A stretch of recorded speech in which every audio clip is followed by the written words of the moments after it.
And it's a brilliant save from Degea. Brilliant ball in again from Bryan Mbeumo. That's what I'm talking about. Changing the angle, and that's a really good save. Again, he'll probably be disappointed. Lenny Yoro, he's under a lot of pressure. Hey there, welcome back to my channel, your home for detailed football analysis, predictions, and transfer updates from across the world of football. Here, we break everything down so it's easy to understand, and we keep it 100% unbiased. No club favoritism, just straight, honest football talk.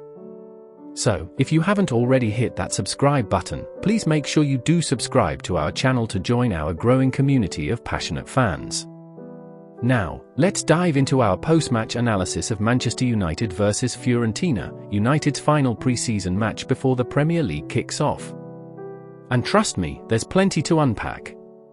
This wasn't just a friendly, it was the last real test before the season opener against Arsenal, and I've got both positives and negatives to break down for you. Stick around until the very end because I've spotted some patterns in this game that could have a huge impact on United's season. Before we get into the nitty-gritty, here's how it went. Manchester United unveiled new signings Matheus Cunha, Bryan Mbeumo, and Benjamin Sesko at Old Trafford in front of the home fans. You could feel the buzz in the stadium, everyone was eager to see how they'd perform. The match ended 1-1 in regular time, with United winning it on penalties to win the Snapdragon Cup.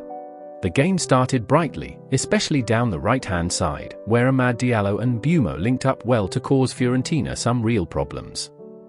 But despite the early pressure, United conceded first, and that's where we need to start, because I'm flipping things around today.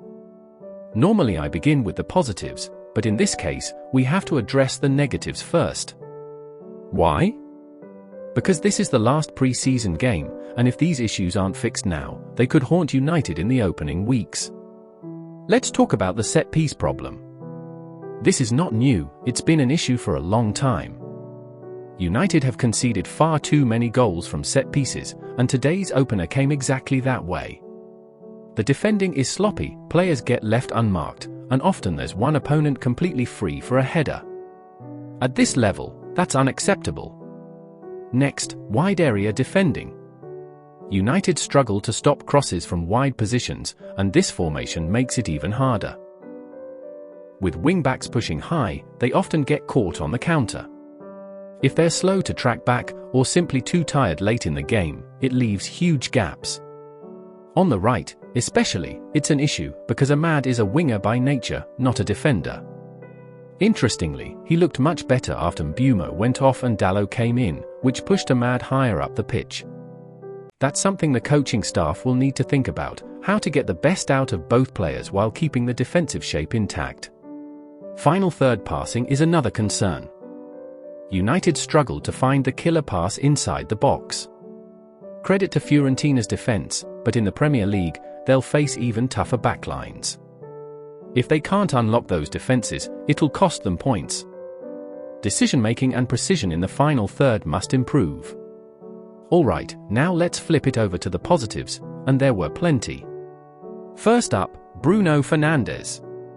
He's adapting really well to playing deeper in central midfield, which is where he'll be used more this season. His passing was calmer, his decision-making sharper, and those unnecessary risky balls were kept to a minimum. That's a big step forward. However, I still believe United need another defensive midfielder. Too often, when Casemiro can't get back quickly enough, Bruno ends up covering defensively, and that's not where you want your playmaker spending his energy. Defensively, Harry Maguire, Lenny Yoro, and Aiden Heaven looked solid. They were comfortable on the ball and made key blocks that prevented clear chances. That stability at the back will be crucial, especially in big games. Up front, Bruno Fernandes and Mason Mount all impressed. Mbuemo in particular used his body brilliantly to hold the ball up and bring others into play. That's even more important because United played without a recognized striker in this match. And here's the thing, in the 2 pre-season games where they've done that, they haven't won in normal time. It's clear, United need a focal point up front.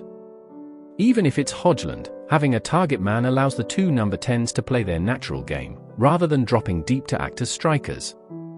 Overall, this was a strong performance from United.